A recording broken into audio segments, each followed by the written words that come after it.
Monsieur le ministre de l'économie, Monsieur le ministre des Finances et du Budget, Monsieur le général de corps d'armée, grand chancelier de l'Ordre national du Lion, Monsieur le général de corps d'armée, haut commandant de la gendarmerie nationale et directeur de la justice militaire, Monsieur le général de division, inspecteur général des forces armées, Monsieur le vice-amiral, chef d'état-major particulier de Monsieur le Président de la République, Monsieur les officiers généraux, Monsieur le directeur de service, Monsieur le colonel commandant la zone militaire numéro 1, Monsieur le commandant de zone, Monsieur les attachés de défense, chers grands anciens, très chers anciens combattants, officiers, sous-officiers, soldats, marins et aviateurs, mesdames, messieurs, personnels civils des armées, honorables invités, mesdames et messieurs, permettez-moi de rendre grâce à Dieu, le maître des destins, pour l'insigne privilège qu'il m'a accordé de vivre ce moment solennel, marquant ma prise de commandement aux fonctions de chef d'état-major général des armées. À l'entente de mon propos, je sollicite du Tout-Puissant la santé, la force et la clairvoyance pour porter avec succès mes nouvelles charges au bénéfice exclusif de mon pays et des armées. J'exprime très respectueusement ma profonde gratitude à Monsieur le Président de la République, chef suprême des armées, pour le choix porté sur ma personne. Je mesure tout l'honneur qu'il vient de me faire en me portant à la tête d'une si prestigieuse institution. Je lui renouvelle ma loyauté et mon entier dévouement. En même temps, je ne peux taire mon humilité face à l'immense responsabilité qui est désormais la mienne.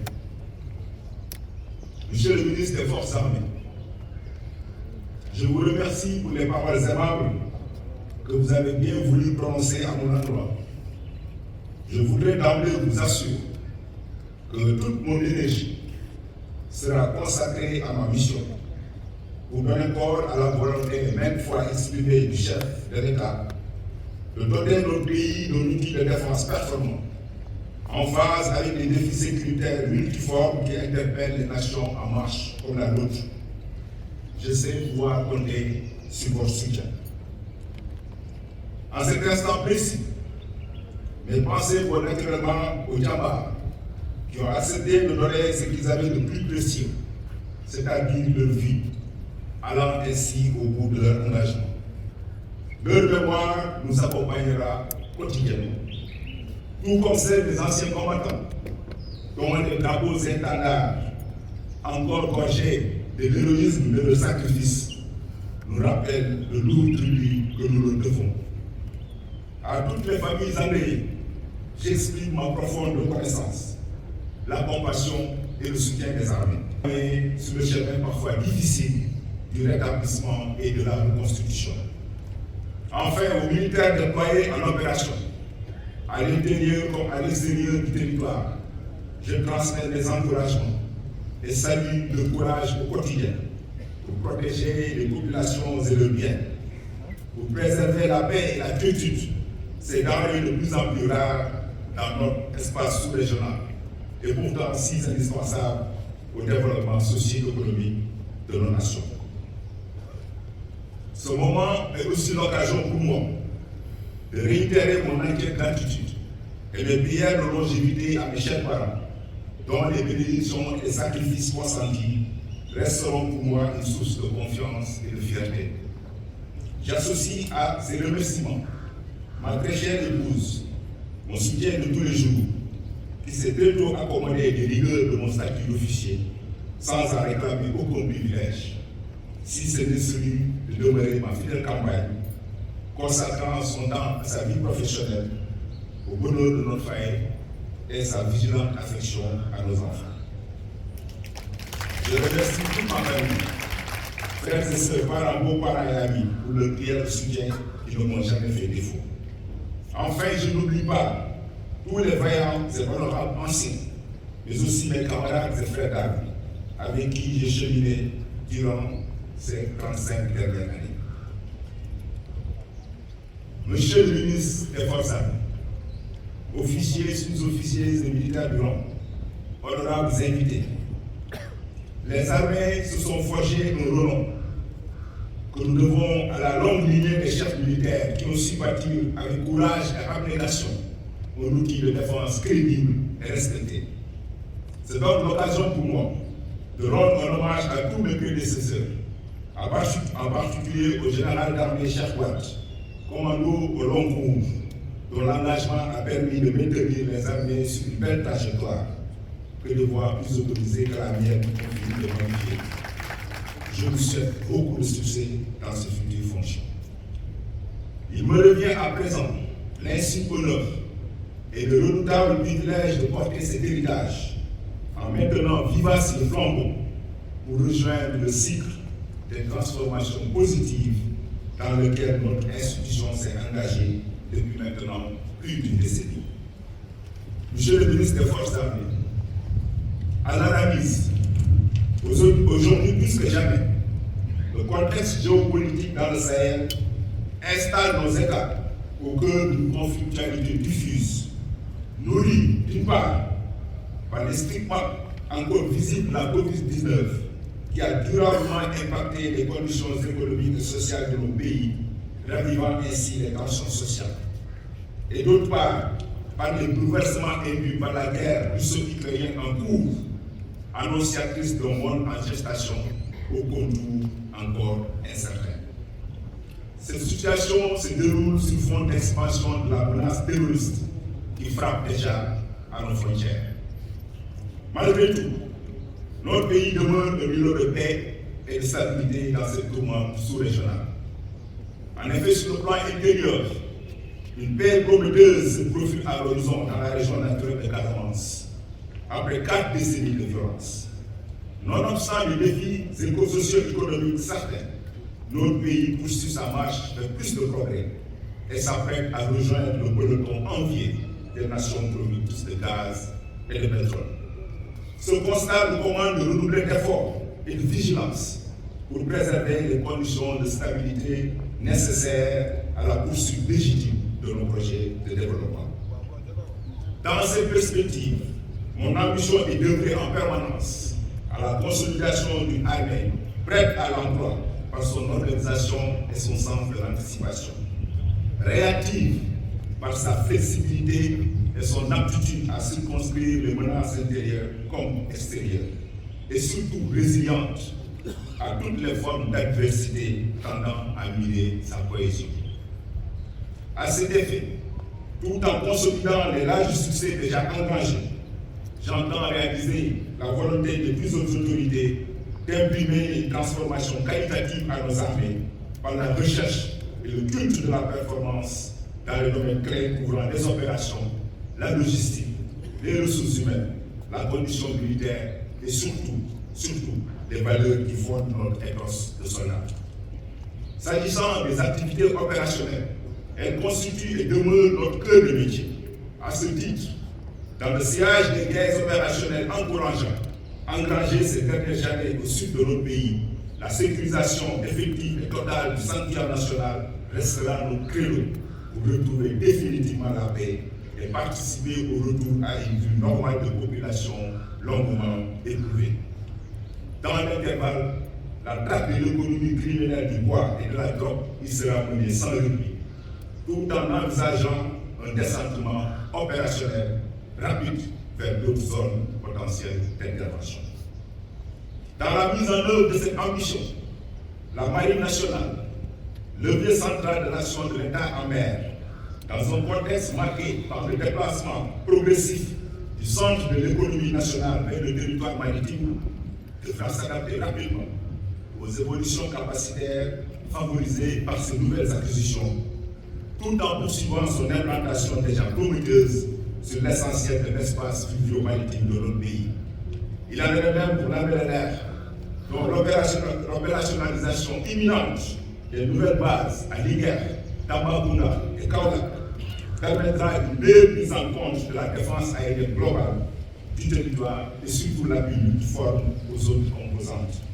Quant aux forces terrestres, faire de lance de nos dispositifs de veille et de réaction, leur emploi devra garantir une présence effective sur nos frontières dans le cadre de la posture permanente de sécurité et de la déconcentration en cours. Dans le domaine des opérations extérieures, les armées, avec la volonté de nos autorités, resteront engagées sur des théâtres dont la situation sécuritaire reste encore très volatile. La politique de bon voisinage, la poursuite de nos intérêts stratégiques et le respect de nos options diplomatiques nous dictent encore une solidarité agissante, basée sur le principe d'une approche toujours solidaire et jamais solitaire. Mais au demeurant, la perspective d'engagement opérationnel crédible suppose la génération et la consolidation de capacités multiformes. Pour le succès de nos opérations, sur les théâtres intérieurs comme extérieurs, nous devons assumer une préparation opérationnelle conforme à nos équipements, adaptée au durcissement exponentiel des engagements et surtout à la complexité des modes d'action hybrides. Enfin, rappelons, pour terminer avec les activités à vocation opérationnelle, que l'appui de nos partenaires extérieurs, que je magnifie au plus haut point, la coopération transfrontalière avec les pays voisins, ainsi que la complémentarité avec l'ensemble des forces de défense et de sécurité seront encouragées dans le cadre d'un dialogue ouvert et franc pour bâtir des synergies mutuellement bénéfiques. Pour ce qui est de la logistique, il convient avant tout de saluer la sollicitude du chef suprême des armées pour les importantes allocations budgétaires qui nous ont permis d'acquérir des équipements modernes et performants. La montée en puissance qualitative et quantitative de nos différents systèmes de force est aujourd'hui un fait indéniable. Cependant, il a besoin de produire davantage d'effets d'une nouvelle culture logistique fondée sur une gestion technique rationnelle, sous-tendue par une démarche alliant à la fois expertise, pragmatisme, anticipation et esprit d'innovation. Car, comme le rappelle Sun Tzu, la logistique est la ligne qui sépare l'ordre du désordre. J'engage ainsi les grands commandements et services à poursuivre leurs efforts pour ancrer dans le vécu opérationnel de nos unités un concept de soutien décentralisé, conforme à l'esprit de la déconcentration à court et à la nature des engagements modernes, si exigeants en autonomie. En tout état de cause, l'effort logistique sans précédent consenti par la nation pour combler nos gaps capacitaires n'appelle qu'un seul et unique réflexe, la préservation jalouse de notre potentiel. Monsieur le ministre des Forces armées, officiers, sous-officiers et militaires du rang, honorables invités, le père outil de défense de notre pays, plus qu'un assemblage de systèmes d'armes et de forces, est avant tout un système d'hommes et de femmes qui font la fierté de nos concitoyens. Pour encore longtemps, ces femmes et ces hommes resteront la première richesse de nos armées. C'est pourquoi j'entends donner une impulsion vigoureuse aux ressources humaines, levier essentiel du format d'armée 2025. En adoptant une politique de formation plus cohérente, grâce aux nouvelles écoles et centres de formation déjà créés ou en cours d'édification, les armées pourront mieux satisfaire les besoins du format Horizon 2025. En outre, la valorisation prochaine du dispositif innovant de recrutement d'officiers sous contrat, coïncidant avec la réactivation du corps des officiers de réserve, permettra de disposer de compétences dans des expertises critiques. Des ressources humaines bien formées, suffisamment entraînées, physiquement prêtes à l'action, mais aussi et surtout motivées grâce à des mesures d'amélioration continue de la condition militaire, telle devra être la position permanente du curseur des armées. Sous ce registre, le pôle social des armées sera porté à son meilleur niveau de performance au bénéfice des militaires et de leurs familles, notamment dans le domaine de la santé et de l'habitat, pour ne citer que ça. Officiers, sous-officiers, soldats marins et aviateurs, à l'évidence, Décliner une ambition sur les opérations, la logistique et les ressources humaines serait vain sans un temps d'arrêt sur les valeurs qui doivent être les nôtres, en ces moments dominés par le mélange des genres et la perte de repères. Émanation de la nation sénégalaise, dont elle reflète et promeut le dynamisme et la diversité, les armées sont honorées de prendre part à l'œuvre de construction nationale, en parfaite symbiose avec les populations. C'est ce sentiment profond qui justifie le lien armée-nation que l'on nous envie tant et dont la consolidation nécessite un effort perpétuel de régénération. Dans ce cadre, l'heure semble propice à l'émergence de missions armée-nation de nouvelle génération, centrées sur une plus grande implication des armées dans la promotion du civisme et de la citoyenneté auprès de la jeunesse. Elle est également propice à une réflexion sur notre singularité, celle qui fait que nous portons les armes du Sénégal pour assurer sa protection et défendre sa liberté. Cette noble exigence offre beaucoup de grandeur, mais autant de servitude qu'il nous faut librement accepter pour garder intact le serment de notre sacerdoce. Comme le rappelait un grand penseur, je cite, « L'obéissance à la loi qu'on s'est prescrite est signe de liberté. » Ainsi, face aux sirènes de l'incertitude et du chaos, à l'exposition médiatique débridée dans les réseaux sociaux, opposons notre éthique de soldat, c'est-à-dire la discipline, notre piédestal le plus sûr. Opposons la discrétion, le devoir de réserve, la solidarité et surtout la confiance absolue en la hiérarchie. J'engage donc tous les échelons de commandement à veiller scrupuleusement aux exigences de notre sacerdoce, tout en cultivant au quotidien le culte du travail bien fait, l'équité, le mérite, le respect mutuel, l'enthousiasme et la saine camaraderie, valeurs qui fondent notre identité de soldat et à ce titre doivent demeurer des points de vigilance pour chacun et pour tous. Officiers, sous-officiers, soldats, marins et aviateurs, dans l'attente de mes orientations prioritaires qui déclineront de manière plus détaillée les prochaines étapes de notre parcours commun, je sais d'emblée pouvoir compter sur vous pour que dans un même élan, nous fassions converger toutes les trajectoires vers un seul objectif, pour un seul coup au but, comme dirait l'artillerie de campagne. Cet objectif, je le nomme le succès éternel des armées du Sénégal. Je vous réitère ma fierté et mon honneur de vous commander. Agir avec nos valeurs au cœur pour un coup au but.